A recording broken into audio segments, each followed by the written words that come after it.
اچھا جناب،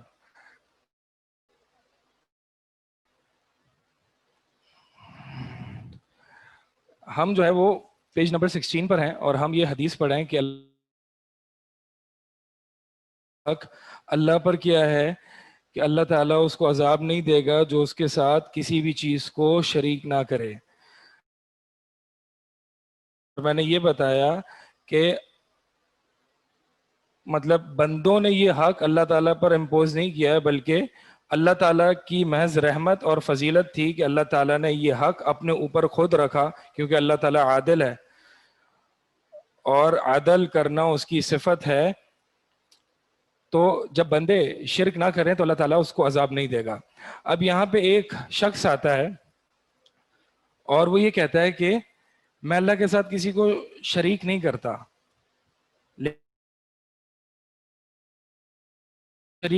میں غیر اللہ کو نہیں پکارتا، میں قبر پہ جا کے سجدے وغیرہ نہیں کرتا، میں شرک نہیں کرتا، لیکن میں توحید کو بھی نہیں مانتا. لیکن حدیث میں صرف یہ ہے کہ اللہ تعالیٰ اس کو عذاب نہیں دے گا جو اللہ کے ساتھ شرک نہیں کرے گا. تو وہ بندہ آگے کہتا ہے کہ میں شرک نہیں کرتا لیکن میں توحید. تو لہٰذا اس حدیث کی روح سے مجھے اللہ تعالیٰ عذاب نہیں دے گا. کیا یہ دعویٰ صحیح ہے؟ یہ کلیم اس کا صحیح ہے؟ لیکن شرک کیا نام ہے کہ شرک یہ ہے نا کہ میں کسی اور کو اللہ کے برابر ٹھہرا دوں. تو اگر کوئی شخص آتا وہ یہ کہتا ہے کہ میں کسی اور کو اللہ کے برابر ٹھہراتا ہی نہیں ہوں، میں شرک نہیں کرتا اور نہ ہی میں اللہ کو منفرد مانتا ہوں، تو کیا وہ عذاب کا مستحق ٹھہرے گا؟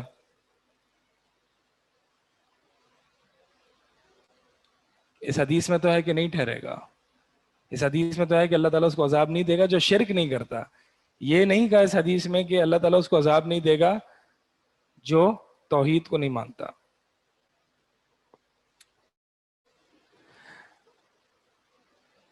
دیکھیں، اگر ایک بندہ آتا ہے وہ کہتا ہے کہ میں نماز نہیں پڑھتا، میں نماز نہیں پڑھوں گا، میں روزہ نہیں دوں گا، اور جو مجھے اللہ تعالیٰ نے حکم دیا ہے وہ میں نہیں کروں گا، لیکن میں اللہ کے ساتھ شرک بھی نہیں کروں گا. یعنی اگر میں نماز اللہ کے لیے بھی، میں کسی اور کے لیے نہیں پڑھوں گا تو میں اللہ کے لیے بھی نہیں پڑھوں گا. یعنی میں شرک نہیں کروں گا تو میں توحید پر بھی نہیں ہوں گا. تو اللہ تعالیٰ اس شخص کو اور وہ یہ حدیث پیش کرتا ہے کہ یہ میری دلیل ہے. تو لہٰذا آپ مجھے کوئی کافر نہیں کہہ سکتے، آپ مجھے غلط نہیں کہہ سکتے، اور ایمان تو میرے دل میں ہوتا ہے، ایمان تو دل کا عمل ہے، لہٰذا اللہ تعالیٰ مجھے عذاب نہیں دے گا. تو پھر اس نے کیا کیا ہے؟ اس نے شرک کیا ہے. اگر وہ یہ کہتا ہے کہ میں شرک نہیں کر رہا اور میں توحید پر بھی نہیں ہوں، تو پھر میں کیا کرتا ہوں؟ میں اپنی ڈیزائرز کو فالو کرتا ہوں، میں اپنی خواہشات کو فالو کرتا ہوں. تو اس نے پھر کیا کیا؟ اس نے اللہ کے برابر اپنی خواہشات کو ٹھہرا دیا. ٹھیک ہے، افرأیت من اتخذ الہہ ہوا، کہ اے نبی آپ نے اس شخص کو دیکھا ہے کہ جس نے اپنی خواہشات کو، ڈیزائرز کو الہ بنا دیا، معبود بنا لیا. یعنی جو اس کی ڈیزائر نے، جو اس کی خواہشات نے کہا، اس کو حکم دیا تو وہ اس نے وہ کیا. اور یہ اس کی محض خواہشات ہیں کہ اس نے اس کو یہ حکم دیا کہ بھائی شرک نہ کرو لیکن توحید پر بھی نہ رہو. تو یہ اس کی صرف ڈیزائرز ہیں. تو لہٰذا جو خواہشات کے پیچھے بھی چلتا ہے وہ بھی مشرک ہوتا ہے. جیسے کہ وہ اللہ کے نبی صلی اللہ علیہ وسلم نے فرمایا تعس عبد الدینار تعس عبد الدرہم، کہ اس شخص کی وہ خاک آلود ہو جائے جو عبد الدرہم ہو، یعنی پیسوں کا پجاری ہو، دینار کا پجاری ہو. تو وہ بھی یعنی اگر مال کی محبت اتنی بڑھ جائے، مال کی محبت کس سے آتی ہے؟ ڈیزائر سے آتی ہے. تو مال کی محبت اتنی بڑھ جائے کہ وہ اللہ کو سائڈ پر کر دے تو پھر یہ شرک ہوگا. اسی لیے اللہ کے نبی نے پیسوں کا پجاری فرمایا. تو لہذا دونوں چیزوں میں سے ایک چیز ہونے کے ضروری ہے، یعنی یا تو توحید ہو یا وہ شرک ہو. اگر کوئی بندہ شرک پر نہیں ہوتا تو وہ لا محالہ توحید پر ہوگا، اور اگر کوئی بندہ توحید پر ہے تو پھر وہ شرک پر نہیں ہو سکتا. اس کو شاید بعض کو سمجھ میں آئے، اس کو لاجک میں law of the excluded middle کہتے ہیں. یعنی کہ ایک چیز ہے، ایک چیز، دونوں میں سے ایک چیز کا ہونا ضروری ہے. مثال کے طور پر میں کہتا ہوں یا تو یہ کلر بلیک ہے یا وائٹ ہے, آپ نے آپ کا نہیں, تیسری پاسبلٹی بھی ہے وہ ریڈ بھی ہو سکتا ہے. یعنی ایسا نہیں ہے کہ وہ بلیک ہو, یا تو اگر بلیک نہیں ہو تو پھر وائٹ تو ہو ہی ہو, ایسا تو نہیں ہے نا. مطلب تھرڈ پاسبلٹی بھی ہے کہ وہ ریڈ بھی ہو سکتا ہے. لیکن توحید اور شرک میں تھرڈ پاسبلٹی نہیں ہے, یا تو وہ موحد ہو, توحید پر ہو, یا پھر وہ شرک ہوگا, کوئی تیسری پاسبلٹی نہیں ہے. تو ایک کوئی شخص آگے کہہ سکتا ہے کہ جی ایتھیسٹ جو ہے, ملحد, پتہ نہیں بار بار ویڈیو آف ہو رہی ہے, تو جو ایتھیسٹ جو ہے وہ ایک نیوٹرل پوزیشن پہ ہے, وہ نہ توحید کو مانتا ہے نہ وہ شرک کرتا ہے, وہ اللہ کو نہیں مانتا, اللہ کے وجود کو نہیں مانتا. تو وہ تھرڈ پاسبلٹی, ہم کہیں گے نہیں جی تھرڈ پاسبلٹی نہیں ہے, یہ کوئی تیسری راہ نہیں ہے, توحید اور شرک کے درمیان کی کوئی راہ نہیں ہے, نہیں بلکہ یہ الحاد, دہریت, ایتھیزم, یہ بعین ہی شرک ہے. اور کس طرح سے شرک ہے؟ افرائیت من اتخذ الہہ ہوا, کہ اس نے اپنی ڈیزائرز کو فالو کر کے اپنے رب کا انکار کر دیا, تو اس نے اپنی ڈیزائرز کو پریفرنس دی اور اللہ تعالیٰ کا انکار کر دیا, لہٰذا وہ بھی ملحد بھی مشرک ہی ہوگا, وہ کوئی تھرڈ پاسبلٹی نہیں ہے. سمجھ میں سر آ گیا؟ جی جی جی سوال کریں. یہ جو ہم لوگوں سے جو مدد مانگتے ہیں تو اس میں کوئی لمیٹیشنز ہیں کہ یہ شرک اکبر میں آئے گا, شرک اکبر میں ہم پڑھیں گے, نیکسٹ ٹاپک شرک اکبر ہی ہے, ٹھیک ہے. اس میں ہم پڑھیں گے کہ کس نوعیت کی مدد مانگی جا سکتی ہے, کون سی مدد شرک ہوتی ہے, کون سی مدد شرک نہیں ہوتی. ٹھیک ہے, اب ہم دوسرا ٹاپک شروع کرتے ہیں, عمل قبول ہونے کی شرائط. سوال ہے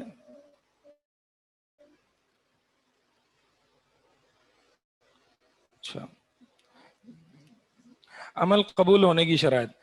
عمل قبول ہونے کی یہاں پہ انہوں نے 3 شرائط ذکر کی ہے, ایک ہے ایمان, ایک ہے اخلاص, اور تیسری ہے نبی صلی اللہ علیہ وسلم کی سنت کے مطابق ہو. ہم اختصار کے ساتھ اس کو پڑھ لیتے ہیں, میرے خیال میں شاید ہم نے پہلے بھی یہ ڈسکس کیا ہوگا.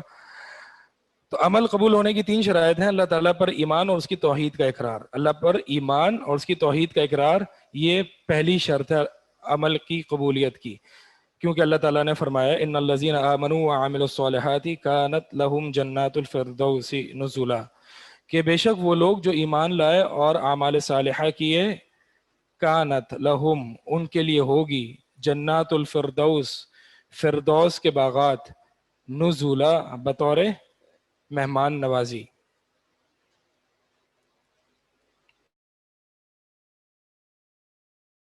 پہ ان الذین آمنوا, دیکھیں یہاں پہ ایمان پہلی شرط ہے, تو وہ لوگ جو ایمان لائے اور پھر انہوں نے نیک اعمال کیے. یہ نہیں فرمایا ان الذین عاملوا الصالحات کہ وہ لوگ جنہوں نے نیک اعمال کیے, بلکہ پہلے ایمان کی شرط لگائی کہ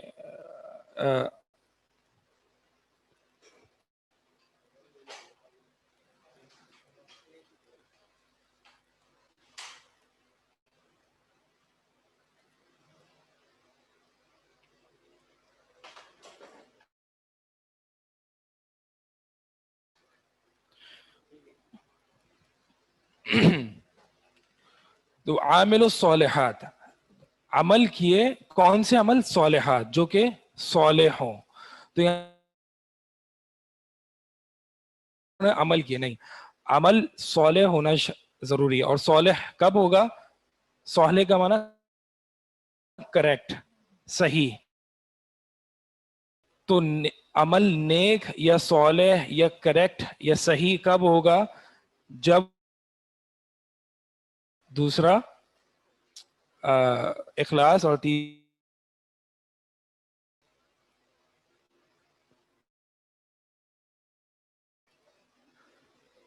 ایک بات یہاں پہ غور کرنے کی ہے کہ بے شک وہ لوگ جو ایمان لائے اور واو آئے, یہ حرف عطف ہے, اور انہوں نے نیک اعمال کیے. تو جو لوگ کہتے ہیں کہ ایمان ہاں ہونا, ایمان جو ہے وہ دل میں ہے, ایمان یہاں ہے. ہم کہتے ہیں جناب آپ نماز کیوں نہیں پڑھتے؟ جناب ڈونٹ جج می, ڈونٹ بی اے مولوی, ایمان ہاں ہونا, ایمان یہاں ہے. جناب آپ پردہ کیوں نہیں کرتی؟ جج نہیں کریں, ایمان یہاں ہے. تمہیں کیا پتا اندر کتنا ایمان ہو, دکھ نہیں رہا وہ الگ بات ہے, اندر بہت ایمان ہے. تو جناب یہاں پہ پھر اللہ تعالیٰ کی یہ فرمان بھی سن لیں کہ بے شک وہ لوگ جو ایمان لائے اور نیک اعمال کیے. تو ایمان اعمال جو ہے ایمان میں داخل ہیں, صرف ایمان نہیں بچائے گا. والعصر ان الانسان لفی خسر, بے شک زمانے کی قسم بے شک تمام انسانیت لاس میں ہے. الا الذین آمنوا, سوائے اس کے جو ایمان لائے, اور یہاں پہ نہیں رکے, اور الا الذین آمنوا, اور وہ لوگ جو ایمان لائے, اور وعملوا الصالحات, اور انہوں نے نیک اعمال کیے, اور دو اور آگے. تو خسارے میں ہے انسانیت سوائے وہ انسان جن میں یہ چار صفات پائی جائیں. پہلی جو ایمان لائے, دوسری اور اس نے نیک اعمال بھی کیے. تو لہٰذا ایمان صرف دل کی تصدیق کا نام نہیں ہے بلکہ ایمان میں اعمال بھی داخل ہیں.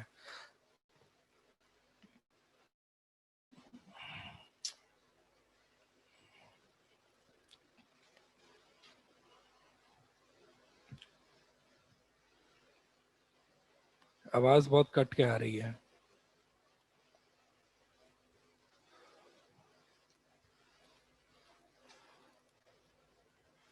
آواز صحیح ہے ابھی؟ ٹھیک ہے, صحیح ہو گئی آواز. تو مومن کی نجات کے لیے اعمال بھی ضروری ہیں. اور یہ جو ہے واو, یہ اینڈ اور کا معنی یہ تقاضا کرتا ہے اس بات کا کہ جو اور سے, لفظ اور سے جو پہلے ہے اس سے وہ ڈفرنٹ ہو. دیکھیں کیا ہے آیت, الذین آمنوا, آمنوا و اور عاملوا الصالحات.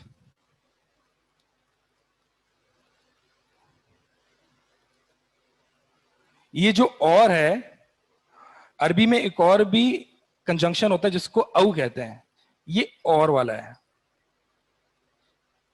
اس کو اردو میں کیا کہیں گے, یا. ٹھیک ہے, یہ اور جو ہوتا ہے یہ اس بات کا تقاضا کرتا ہے کہ جو یہ اور سے جو یہ پہلے ہے, اور سے جو یہ پہلے ہے, اور جو اور کی یہ جو بات ہے, یہ جو پہلے ہے یہ بعد والے سے ڈفرنٹ ہو. مثال کے طور پہ میں کہتا ہوں کہ اس روم میں کون کون ہے, آپ جواب دیں زید. اوپر نہیں آ رہا. میں پوچھتا ہوں اس روم میں کون ہے, تو آپ کہیں گے زید اور عمر.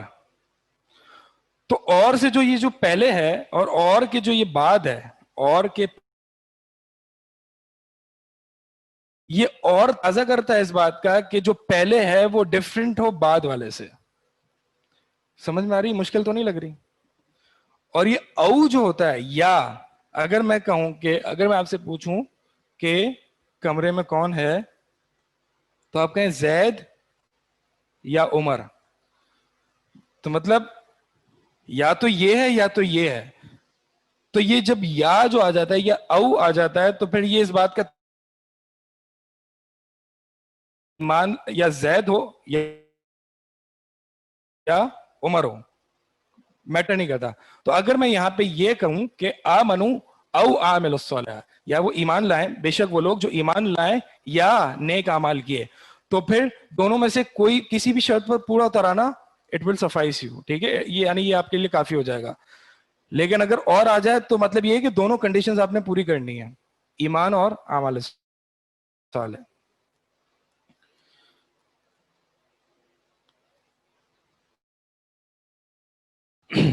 فردوس, جنت الفردوس جو ہے, جنت الفردوس کون سی ہے, جس کی چھت عرش رحمان ہوتی ہے, اس کو جنت الفردوس کرتے ہیں. اور یہ سب سے بلند درجہ ہے جنت کا. کیمرے کا فوکس تھوڑا سا بورڈ پہ صحیح کر دو, بورڈ صحیح نظر نہیں آ رہا ہے. نہیں تھوڑا یہ حصہ نہیں دیکھ رہا, گر گیا.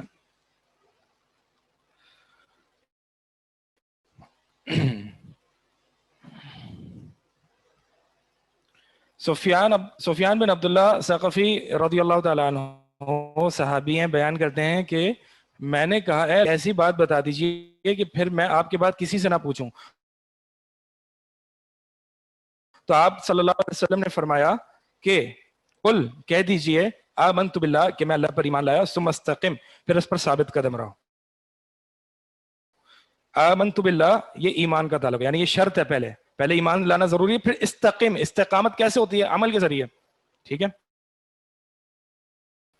تو ایمان شرط ہے عمل کی قبولیت، یعنی استقامت کے لیے ایمان شرط ہے. یہ بطور دلیل انہوں نے حدیث پیش کی ہے.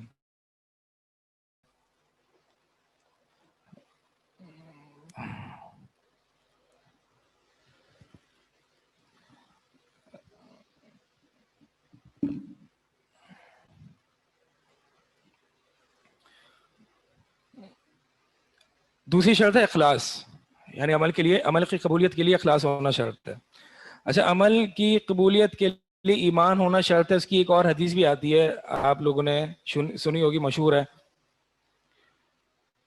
من صام رمضان ایمانا واحتسابا غفر له ما تقدم من ذنبه.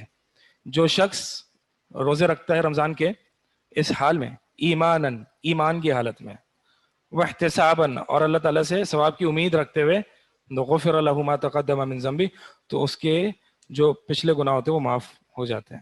تو ایمان وہاں پر بھی صوما یعنی روزہ رکھنا، ایمان کی شرط لگائی وہاں پہ کہ جو ایمان کی حالت میں روزہ رکھتا ہے. اس سے یہ بات ثابت ہوئی کہ کافر کا نیک عمل، کافر کی چیریٹی، کافر کے اچھے اعمال اس کو فائدہ نہیں دیں گے. صحیح، بس چلیں ٹھیک ہے، ٹھیک ہے، کوئی مسئلہ نہیں. صحیح ہے.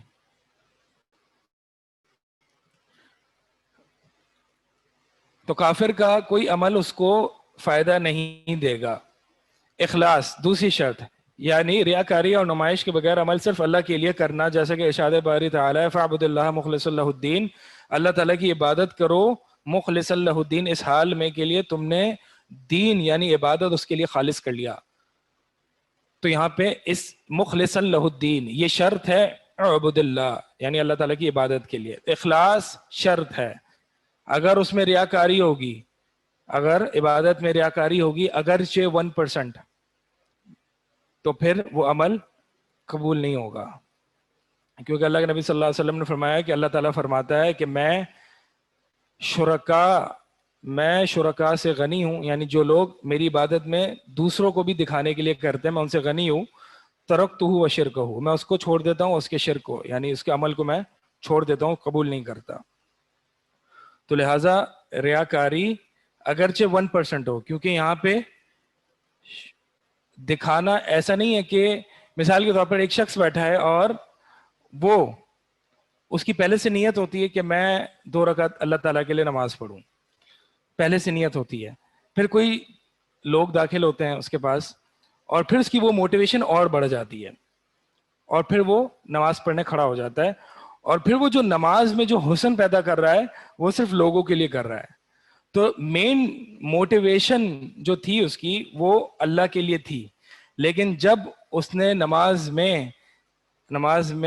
کو اور مزین کرنا شروع کر دیا لوگوں کی خاطر، تو پھر اس کی نماز باطل ہو جائے گی، اللہ تعالیٰ اس کی نماز قبول نہیں کرے گا، اس میں ریاکاری داخل ہو گئی. لیکن اگر وہ شخص جس کی یعنی ڈرائیونگ فورس یعنی جو اس کو کھڑا کر رہا ہے نماز کے لیے وہ ہے ہی دکھاوا، تو اس میں زیادہ ریاکاری ہے. البتہ زیادہ ریاکاری ہو، کم ریاکاری ہو، 1% ہو، 90% ہو، 100% ہو، عمل قابل قبول نہیں ہے. چاہیے اللہ تعالیٰ کے لیے. تیسری شرط، عمل سنت کے مطابق ہو.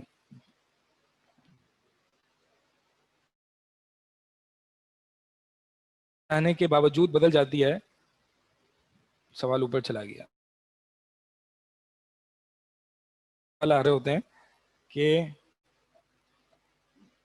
ایک سوال پہ رہنا جو ہے نا بڑا مشکل ہو جاتا ہے.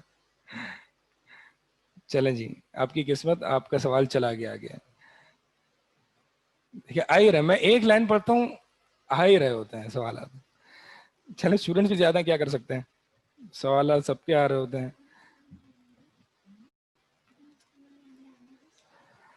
تو عمل سنت کے مطابق ہو, اور اس کی دلیل کیا ہے؟ دلیل یہ ہے وما آتاکم الرسول فخذوہ وما نہاکم عنہ فانتہوا, کہ جو کچھ تمہیں رسول صلی اللہ علیہ وسلم دے دیں اسے لے لو, اور جس سے وہ تمہیں روکیں اس سے رک جاؤ. اور دوسری دلیل جو ہے وہ آگے پیج پر فرمائی من عمل عملا لیس علیہ امرنا فہو رد, جو شخص ایسا عمل کرے جس پر ہمارا حکم نہ ہو, یعنی جس پر ہماری اتھارٹی نہ ہو, ہماری مہر نہ ہو, فہو رد, تو وہ مردود ہے. یعنی جو ایسا کوئی بھی عمل کرے جس پر ہمارا تھپا نہ ہو, ہماری اتھارٹی نہ ہو, ہم نے حکم نہیں دیا, وہ مردود ہوگا. تو یعنی ایسا عمل یعنی عمل ایسا ہونا چاہیے قبول ہونے کے لیے کہ وہ نبی صلی اللہ علیہ وسلم نے حکم دیا ہو, نبی صلی اللہ علیہ وسلم نے جیسے کیا ہو ایسے ہی کرنا لازمی ہے, ورنہ پھر وہ فہو رد, مردود ہوگا, یعنی قابل قبول نہیں ہوگا, بلکہ اس کو الٹا اس پر گناہ بھی ملے گا کہ کیوں اس نے نبی صلی اللہ علیہ وسلم کی اطاعت نہیں کی, اپنی منمانی کیوں چلائی. اور یہاں پہ عمل کا تعلق دین کے عمل سے ہے. مثال کے طور پر اگر کوئی شخص آ کے کہتا ہے کہ گاڑی چلانا بدعت ہے, گاڑی چلانا یہ عمل آپ کا قابل قبول نہیں ہے. کیوں نہیں ہے؟ کیونکہ نبی صلی اللہ علیہ وسلم نے گاڑی نہیں چلائی. تو آپ پہلے سوال کریں گے کہ بھائی میں اس سے اللہ کا قرب تھوڑی حاصل کر رہا ہوں, یعنی میں اس کو دین تھوڑی سمجھ رہا ہوں. میں گاڑی چلانے کو, یہ تو مباح کام ہے, یہ معاملات میں سے ہیں, گاڑی چلاؤں گا تو پھر آپ کہیں کہ یہ بدعت, تو پھر آپ یہ کیسے کہہ سکتے ہیں؟ تو من عمل عملا, وہ شخص جو ایسا عمل کرے دین میں, یہ قید لگانا ضروری ہے. دنیا میں تو ہر کام مباح ہے. شرک اکبر نیکسٹ ٹاپک ہے.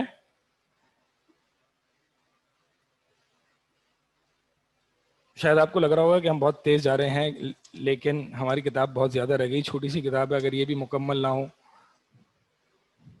شرک اکبر,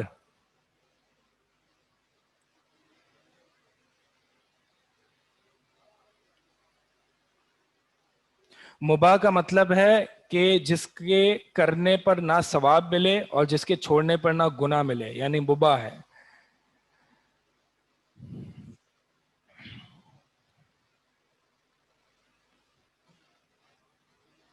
شرک اکبر,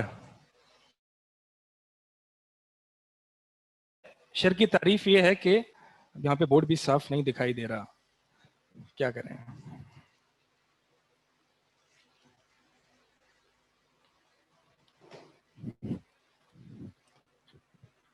صفی کا ہے, ہاں ایل سی ڈی آن نہیں کرنی, وہ کیمرہ سے نہیں چل رہا, تو ان کو بلا دیں. تو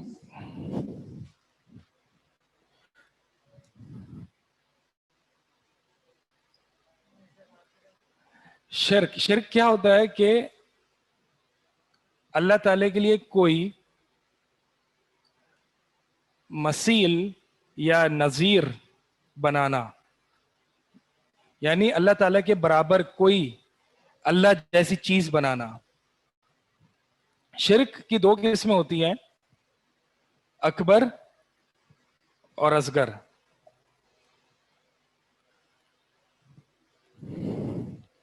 اچھا, یہ بورڈ جو ہے وہ دکھ نہیں رہا صحیح سے, وہ ابھی بلایا ہے, وہ کیمرہ صحیح کر دیں گے تو انشاءاللہ آپ کو بورڈ پھر صحیح نظر آ جائے گا. شرک کی دو قسمیں ہوتی ہیں, ایک ہے اکبر اور ایک ہے اصغر.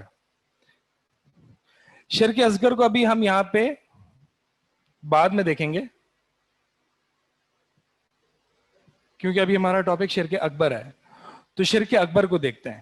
شرک اکبر کی تعریف جو ہے وہ یہ ہے کہ وہ حق کسی غیر اللہ کو دے دینا جو خالص اللہ کا ہو, وہ کسی غیر اللہ کو دے دینا, وہ حق کسی غیر اللہ کو دے دینا جو خالص اللہ کا حق ہو. دیکھیں, اچھا جن کو نظر نہیں آ رہا بورڈ, میں ان کے لیے تھوڑا ریپیٹ بھی کر دوں گا تاکہ ان کے لیے مناسب رہے. لیپ ٹاپ کا کیمرہ کھول دیں.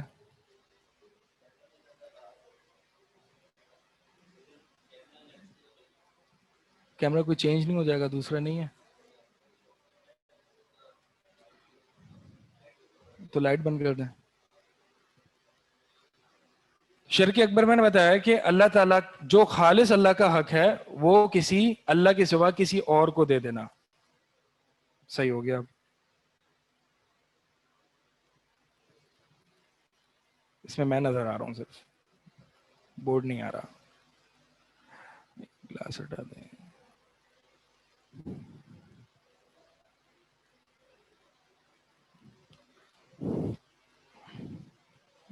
ہاں، تو اللہ کا حق،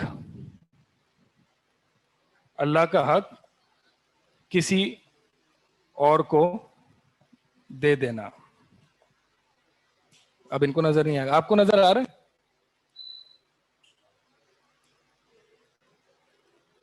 صحیح ہے. اب اللہ کا حق کیا ہے؟ بنیادی حق اللہ کا توحید ہے، ٹھیک ہے. اور توحید کی ہم نے 3 قسمیں پڑھی ہیں: ربوبیت، الوہیت اور اسماء و صفات. اللہ کا حق کیا ہے کہ جو ربوبیت کا حق ہے اس کو اللہ تعالیٰ کو پورا پورا دیں. تو شرک کب ہوگا؟ جب میں اللہ کا جو ربوبیت کا حق تھا وہ میں اللہ کو نہیں کسی اور کو دے دوں. یعنی میں کسی اور کو خالق کائنات سمجھ لوں، کسی اور کو مدبر کائنات، رازق، مالک سمجھ لوں. اور یہ شرک کس نے کیا تھا؟ قرآن میں ذکر ہے فرعون نے، انا ربکم الاعلی. اس نے، فرعون نے اپنے آپ کو ہی رب بنا دیا تھا.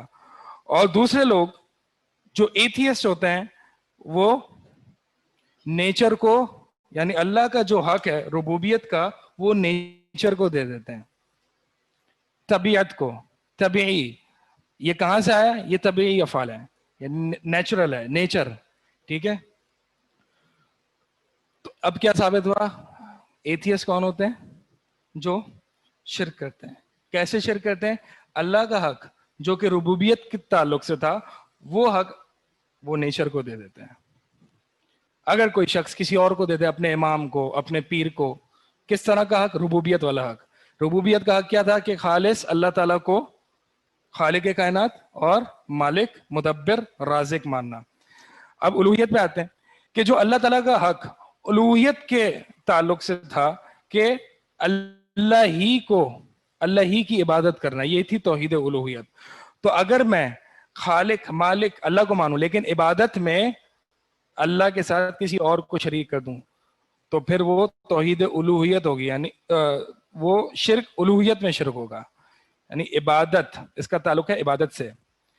تو اگرچہ میں توحید ربوبیت کو مانتا ہوں، یعنی ربوبیت میں شرک نہیں کرتا ہوں گا، لیکن میں الوہیت میں کر سکتا ہوں.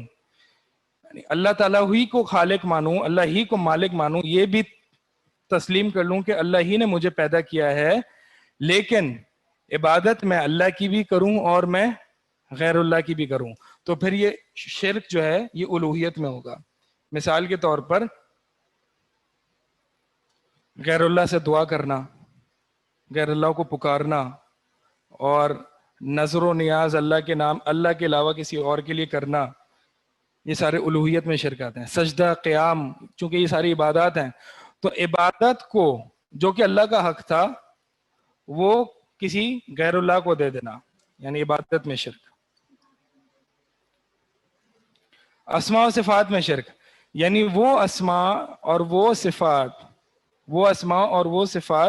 جو خالص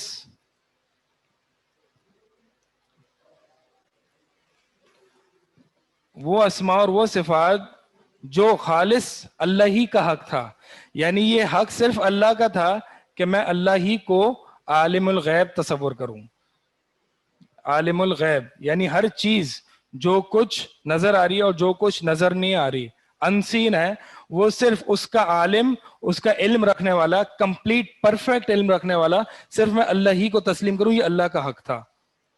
لیکن یہ صفت، عالم الغیب ہونے والی صفت، میں نے رسول اللہ صلی اللہ علیہ وسلم کو بھی دے دی. اور میں یہ کہوں کہ رسول اللہ صلی اللہ علیہ وسلم بھی عالم الغیب ہیں اور ہمارے ساتھ موجود ہیں اور ہمیں سن رہے ہیں، حاضر ناظر ہیں. تو پھر میں نے اللہ تعالیٰ کی صفت یہ غیر اللہ کو دے دی. تو یہ اس طرح اسماء اور صفات میں آپ خود ہی دیکھ لیں, اسماء اور صفات میں جو خالص اللہ کا حق تھا کہ اللہ ہی کو ان ناموں کے ساتھ اور صفات کے ساتھ متصف قرار دیا جاتا, لیکن وہ اللہ کے سوا غیر اللہ کے ساتھ غیر اللہ کو متصف قرار دے دیا, تو یہ اسماء و صفات میں شرک ہوگا. تو اللہ تعالیٰ کا حق ان توحید ہے, اور توحید یہ 3 اقسام تھیں, ان تینوں اقسام میں سے بھی کسی میں بھی شرک واقع ہوگا تو یہ شرک اکبر کہلائے گا. اور شرک اکبر کا حکم کیا ہے, یہاں پہ نہیں آ رہا, شرک اکبر کا حکم کیا ہے, یہ دائرہ اسلام سے انسان کو خارج کر دیتا ہے, اسلام سے خارج, takes you out of the fold of Islam, اسلام سے خارج ہو جاتا ہے. جو بندہ ان تینوں اللہ تعالیٰ کے حقوق میں شرک کرے گا وہ دائرہ اسلام سے خارج ہو جائے گا. اور آخرت میں کیا حکم ہے اس کا, کون بتائے گا؟ جو شرک کرتا ہے آخرت میں اس کے لیے کیا حکم ہے, اس کا انجام کیا ہوگا؟ ابدی جہنم, اٹرنل ہیل فائر, ابدی جہنمی. اس کی دلیل کیا ہے؟ ان اللہ لا یغفر ان یشرک بہ ویغفر ما دون ذلک لمن یشاء, کہ وہ اللہ تعالیٰ شرک کو معاف نہیں کرے گا اور اس کے سوا جو بھی گناہ ہوگا جس کو بھی چاہے گا معاف کر دے گا. تو اللہ تعالیٰ شرک کو معاف نہیں کرے گا, اس لیے اس کا آخرت میں ابدی جہنمی ہوگا, اور دنیا میں اس کو اسلام سے خارج قرار دیا جائے گا, اسلام سے وہ خارج ہے.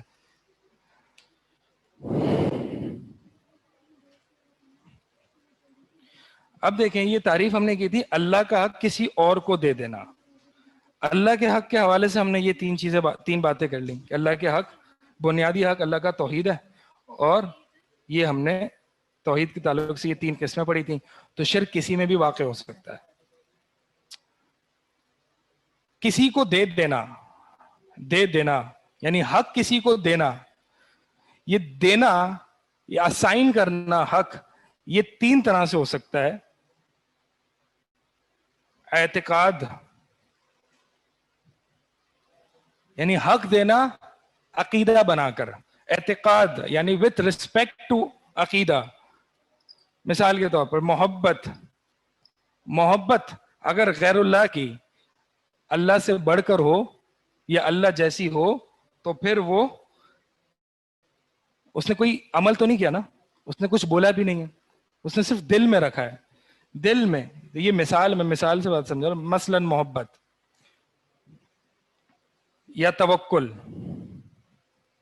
یا خوف یا امید وغیرہ وغیرہ, جتنے دل کے افعال ہیں.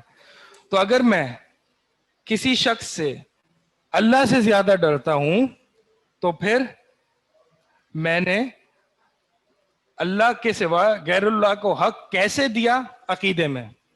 سمجھ میں آ رہا ہے؟ کمپلیکیٹڈ تو نہیں لگ رہا. حق دینے کا تعلق عقیدے سے بھی ہو سکتا ہے اور قول کے ساتھ بھی ہو سکتا ہے.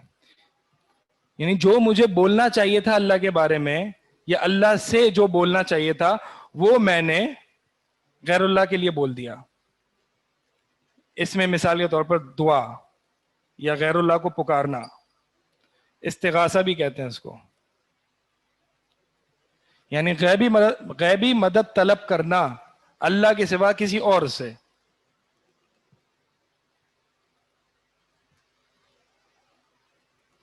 تو اس میں انسان لفظ سے, زبان سے بولتا ہے. تو حق اس نے جو اللہ کا حق تھا وہ اس نے کسی اور کو دے دیا, اور کیسے دیا اس نے؟ قولاً, قول کے ساتھ. تیسرا فعل, اس کی مثال آپ لے لیں, سجدہ کر لیا غیر اللہ کے آگے, یا قیام کر لیا یعنی جیسے نماز میں کھڑے ہوتے ہیں ایسے کھڑا ہو گیا, ان افعال کے ساتھ. تو ان افعال کے ساتھ یعنی اللہ کا حق جو اللہ کا خالص حق تھا وہ کسی اور کو دے دیا. کیسے دیا؟ فعلاً, فعل کے ساتھ.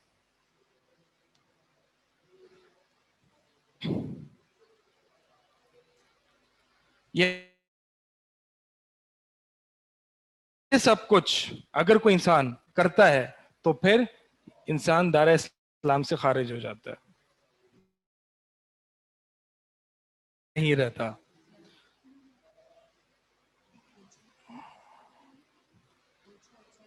اصغر کا ٹاپک ہم بعد میں پڑھیں گے جو آئے گا. اصغر کا بس اب یہ حکم اس کا یہ ہے کہ دائرہ اسلام سے خارج نہیں ہوتا.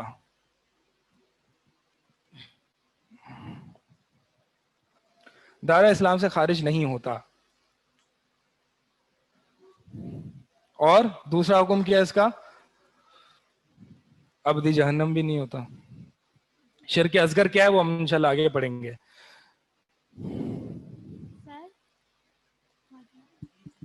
سر جی جب آپ صلی اللہ علیہ وسلم کا وصال ہو چکا تھا اور ابو بکر کا وصال کا ٹائم آیا تو کیا ہو چکا تھا؟ جب وصال ہو چکا تھا آپ صلی اللہ علیہ وسلم کا اور ابو بکر فوت ہو چکے تھے تو لوگ کہتے ہیں کہ وہاں جا کے انہوں نے اجازت مانگی تھی آپ صلی اللہ علیہ وسلم سے کہ ابو بکر کو یہاں پہ دفن کیا جائے نہیں کیا جائے, تو یہ بھی شرک ہوا نا. پھر کہہ رہے ہیں کہ ہم نے آواز سنی تھی اور آپ صلی اللہ علیہ وسلم نے اجازت دی تھی. یعنی آپ صلی اللہ علیہ وسلم نے اجازت دی تھی کب؟ ہاں جب فوت ہو گئے تھے. جی فوت ہونے کے بعد. تو یہ جی کہاں ہے؟ تو یہ کل جب ہم اپنی فرینڈ کو یہ بات بتا رہے تھے کہ یہ شرک ہوتا ہے تو انہوں نے کہا نہیں لوگوں نے آواز سنی تھی اور لوگ بتاتے ہیں, تو یہ شرک ہوا نا پھر. نہیں یہ تو شرک ہوا, لیکن یہ جو آپ جو قصہ بتا رہی ہیں جی وہ قصہ واقعی ہوا تھا یا نہیں ہوا تھا, اس کی سر نریشن پتہ چیک نہیں. کرنی پڑے گی. یہ کہاں پہ ہے یہ واقعہ, صحیح ہے ضعیف ہے کیا ہے, اس کو پہلے چیک کرنا پڑے گا. سر جی یہ روزہ رسول پہ جو لوگ دعا مانگتے ہیں یا نفل وغیرہ پڑھتے ہیں تو اس کے بارے میں شرعی حکم کیا ہے؟ سوال ہے کہ جو لوگ اللہ کے نبی صلی اللہ علیہ وسلم کی قبر یا روزے پر جو دعا مانگتے ہیں یا کیا کرتے ہیں, نفل وغیرہ کچھ پڑھتے ہیں, نفل پڑھتے ہیں, یعنی اللہ کے نبی صلی اللہ علیہ وسلم کے روزے پر نفل یا دعا مانگتے ہیں. دیکھیں دو طرح کے لوگ ہیں, جہاں تک میں نے دیکھا ہے وہاں پہ جا کے, دو طرح کے لوگ ہوتے ہیں جو اللہ کے نبی صلی اللہ علیہ وسلم کی قبر کے پاس جو کھڑے ہوتے ہیں اور جو اللہ کے نبی صلی اللہ علیہ وسلم کی قبر کی منہ کا رخ کر کے دعا مانگ رہے ہوتے ہیں. تو ایک تو وہ یہ ہوتے ہیں کہ ان میں سے ایک قسم کے لوگ وہ ہوتے ہیں جو اللہ سے دعا مانگ رہے ہوتے ہیں لیکن رخ قبلے کی طرف نہیں بلکہ قبر کی طرف کیا ہوا ہوتا ہے. اور دوسرے وہ لوگ ہیں کہ جو نبی کو وسیلہ بنا رہے ہوتے ہیں اللہ کا. ٹھیک ہے, نبی کو وسیلہ بنا رہے ہوتے ہیں اپنی دعاؤں کی قبولیت کا. اگرچہ دونوں عمل غلط ہیں, لیکن جو دوسری قسم کا بندہ ہے جو وسیلہ بنا رہا ہے وہ شرک کر رہا ہے. اور جو پہلی قسم کا بندہ ہے کہ خالص اللہ سے دعا مانگ رہا ہے لیکن وہ یہ سمجھ رہا ہے کہ میں قبر کی طرف اگر منہ کر کے دعا مانگوں گا تو اللہ تعالیٰ میری دعا قبول کر لے گا. یعنی وہ دعا کی قبولیت کے اسباب میں سے اس کو دیکھ رہا ہے, اگرچہ وہ خطا کار ہے, اگرچہ وہ غلطی پر ہے. حالانکہ نبی صلی اللہ علیہ وسلم کی سنت کیا تھی کہ وہ قبلہ رخ ہو کے دعا مانگتے تھے. تو پہلا قسم کا جو بندہ ہے وہ شرک کا نہیں, وہ بدعت کا مرتکب ہے, یعنی وہ اس نے سنت کی موافقت نہیں کی, اس نے بدعت کا ارتکاب کیا. دوسرا جو شخص ہے اس کا عقیدہ یہ تھا کہ وہ نبی سے گزارش بھی کر رہا تھا کہ آپ میری کل کو شفاعت کرنا اور آپ جو ہے وہ وسیلہ بن جائے میرا اللہ کے آگے. تو یہ شرک ہے, یہ شرک ہے. کیوں؟ کیونکہ اس نے اپنی عبادت جو پکار تھی, پکارنا, دعا, یہ ساری چیزیں عبادت ہے. ٹھیک ہے, دعا کرنا یا پکارنا یہ عبادت ہے. تو یہ عبادت جو اللہ سے کرنی چاہیے تھی اس نے یہ عبادت یا پکارنا یہ دعا یہ قبر کی طرف ڈائریکٹ کی, یعنی نبی کی طرف ڈائریکٹ کی, اگرچہ وہ اس کو وسیلے کا نام دے رہا ہے. تو مشرکین مکہ بھی یہی کرتے تھے کہ وہ جو تھے اللہ سے قریب ہونے کے لیے نیک لوگوں کا وسیلہ بناتے تھے. جیسے کہ سورہ زمر میں آتا ہے, اللہ شروع میں ہی ہے, اللہ تعالیٰ نے فرمایا کہ جو مشرک ہیں جو اللہ کے سوا اوروں کو پکارتے ہیں وہ یہ کہتے ہیں کہ ہم تو صرف ان سے قریب ہونا چاہ رہے ہیں, یعنی ہم تو صرف اللہ کے لیے اللہ سے قریب ہونے کے لیے ان کو وسیلہ ٹھہرا رہے ہیں. چونکہ یہ نیک لوگ تھے اور ہم گنہگار لوگ ہیں تو ہماری ان کے آگے, ان کی اللہ کے آگے یہ گویا کہ جو دنیا میں جو نظام ہوتا ہے وہ دنیا کا نظام وہ اللہ تعالیٰ کے نظام پر قیاس کرتے ہیں. چونکہ وہ کہتے ہیں کہ اگر آپ کو کسی بڑے آدمی کے پاس جانا ہو تو آپ ڈائریکٹلی اس کے پاس نہیں جا سکتے, بلکہ آپ کو کچھ انٹرمیڈیریز یا جو بیچ کے لوگ ہیں یا سورس استعمال کرنی ہوگی بڑے آدمی تک پہنچنے کے لیے. تو وہ یہ والا قانون جو دنیا کا قانون ہے یہ اللہ پر اپلائی کرتے ہیں. حالانکہ آپ دیکھیں کہ یہ دنیا کا قانون جو ہے یہ اس میں ڈیفیشنسی ہے, نقص ہے. کیسے نقص ہے کہ اگر میں کسی کو وسیلہ بنا رہا ہوں, مثال کے طور پر ایک بادشاہ ہے اور میں نے بادشاہ تک پہنچنا ہے, تو میں نے وزیروں کا وسیلہ اپنایا کہ بھائی وزیروں سے میری بات چیت اچھی ہے تو میں نے بادشاہ تک پہنچنا ہے. تو وزیروں سے میں نے کہا کہ مجھے بادشاہ سے میٹنگ کروا دو. تو یہاں پہ بادشاہ کا نقص ظاہر ہو رہا ہے. ایک تو یہ کہ بادشاہ کی حکومت ہر فرد پر مستقل طور پر نہیں ہے, یعنی بادشاہ ہر شخص کے حال سے واقف نہیں ہے, ٹھیک ہے, لہذا بادشاہ کا علم ڈیفیشنٹ ہوا. دوسرا یہ کہ اگر میں وزیر سے سفارش کروں گا اور وزیر سفارش کرے گا اپنے بادشاہ سے آگے, تو گویا کہ بادشاہ جو ہے وہ پریشر میں آ جائے گا وزیر کے اس میں کہ اگر میں نے اس وزیر کی بات نہیں مانی. بادشاہ کی سوچ یہ ہوتی ہے کہ اگر میں نے یہ اتنے بڑے بڑے وزیر ہیں, اگر میں نے ان کی بات نہیں مانی تو یہ میرا کام نہیں کریں گے یا کچھ مسائل پیدا ہو جائیں گے. یعنی گویا کہ وہ انڈر پریشر میں آ کے سفارش قبول کرے گا. تو اللہ تعالیٰ کے لیے تو ایسا نہیں ہے, نہ اللہ تعالیٰ کا علم ڈیفیشنٹ ہے, نہ اللہ تعالیٰ انبیاء کے پریشر میں آنے والا ہے. تو جو وسیلہ بناتے ہیں وہ عقل, یہ عقلی دلیل ہے, یہ عقلاً بھی یہ ڈیفیشنٹ ہے. تو ایک تو یہ کہ شرعاً اللہ تعالیٰ نے اس کو جائز, اللہ تعالیٰ نے کہا ہے کہ انبیاء کو وسیلہ ٹھہراؤ اور انبیاء کے ذریعے مجھے پکارو, ایسا تو کہیں اللہ تعالیٰ نے بھی نہیں کہا, اور عقلاً بھی یہ درست نہیں ہے.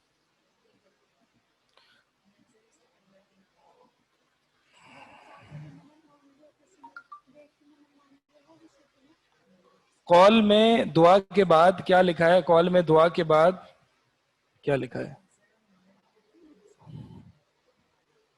یہ پکارنا, دعا کے بعد پکارنے, دعا اور پکارنے ایک ہی چیز ہے.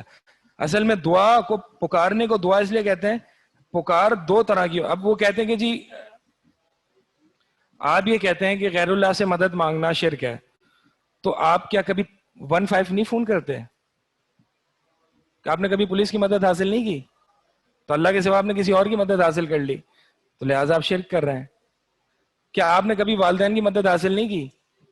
والدین کی مدد حاصل کی, ٹھیک ہے, تو آپ شرک کر رہے ہیں, کیونکہ آپ نے کہا کہ غیر اللہ کے سوا کسی اور کو پکارنا یہ شرک ہے. تو اگر جنہوں نے لکھا ہوگا, جو غور سے سن رہے ہوں گے, تو میں نے تعریف کی تھی کسی کو غیبی مدد کے لیے پکارنا. سر جیسے لوگ منت مانگتے ہیں چادر وغیرہ کی, یا ایک سیکنڈ میں مکمل کر لوں. تو کسی کو غیبی مدد کے لیے پکارنا یہ شرک ہے.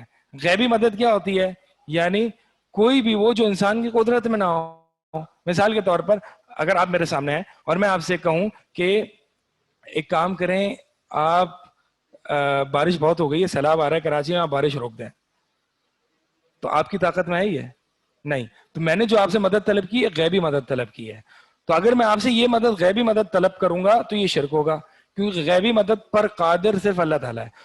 تو لہٰذا میں نبی کی قبر پر جا کر کہتا ہوں کہ اے نبی آپ میری سفارش کرا دیجئے, شفاعت کر دیجئے گا اللہ تعالیٰ کے یہاں. تو یہ غیبی مدد ہے. کیوں؟ کیونکہ نبی اس پر قدرت نہیں رکھتے.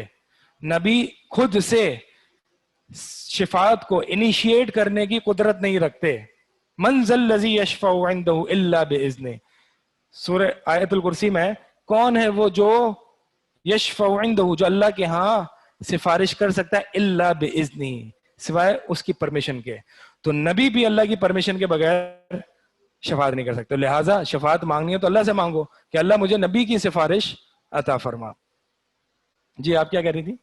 سر جو لوگ منت مانگتے ہیں جو چادر وغیرہ کی, مطلب دیگ وغیرہ کی, کہ ہمارا یہ کام ہو جائے پھر ہم چادر وغیرہ چڑھائیں گے, تو یہ بھی شرک ہوتا ہے؟ جی یہ بھی شرک ہوتا ہے. سوال ہے کہ کیا جو لوگ قبر پہ جا کر چادریں چڑھاتے ہیں یا وہاں پہ جانور ذبح کرتے ہیں, کیا یہ شرک ہے؟ کیا یہ شرک میں نے یہ شرک کس میں ہے؟ چلیں آپ آئیڈینٹیفائی کریں. کسی کی قبر پر جا کر چادر یہ شرک کون سی قسم میں آ رہا ہے؟ ربوبیت، الوہیت یا اسماء صفات؟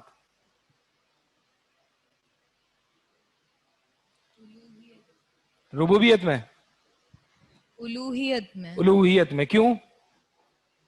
کیونکہ اگر جیسے فار ایگزامپل اگر قربانی وغیرہ کرتے ہیں تو وہ تو اللہ کے نام کی ہی ہوتی ہے اور اللہ کے لیے ہی قربانی عبادت ہے. قل ان صلاتي ونسكي ومحياي لله، اور میری قربانی اور زندہ جینا مرنا سب اللہ کے لیے. تو قربانی جو ہے یہ عبادت ہے.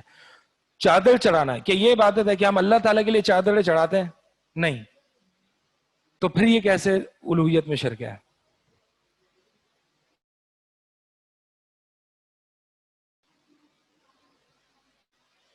اللہ کے لیے تو ہم چادریں نہیں چڑھاتے. ہاں چلیں قربانی تو اللہ کے لیے بھی کرتے ہیں. نیکسٹ پیریڈ شروع ہو گیا ہے. آگے وجی بھائی. سر اس کے علاوہ اگر منت میں یہ ایک سیکنڈ ہے، یہ میں پوائنٹ کمپلیٹ کر لوں کیونکہ آپ کے نیکسٹ ٹیچر آ گئے، کنفیوژن نہ رہ جائے. دیکھیں چادر چڑھانا ایک، آپ اگر کسی شخص سے پوچھیں گے کہ وہ مشرک وہ قبر پہ جا کر چادر کیوں چڑھاتا ہے تو آپ کو لامحالہ جواب دے گا کہ میں چادر اس لیے چڑھاتا ہوں کہ میں یہ جو صاحب قبر ہے، جو قبر میں اس کے قریب ہو جاؤں، اور اگر میں اس کو خوش کر دوں. اگر میں نے اس کو خوش کر دیا اور میں اس کے قریب ہو گیا تو چونکہ یہ اللہ کا ولی ہے، اللہ کا نیک بندہ، لہٰذا اللہ مجھ سے خوش ہو جائے گا اور یہ کل کو مجھے قیامت کے دن بچا لے گا. یہی نیت ہوتی ہے.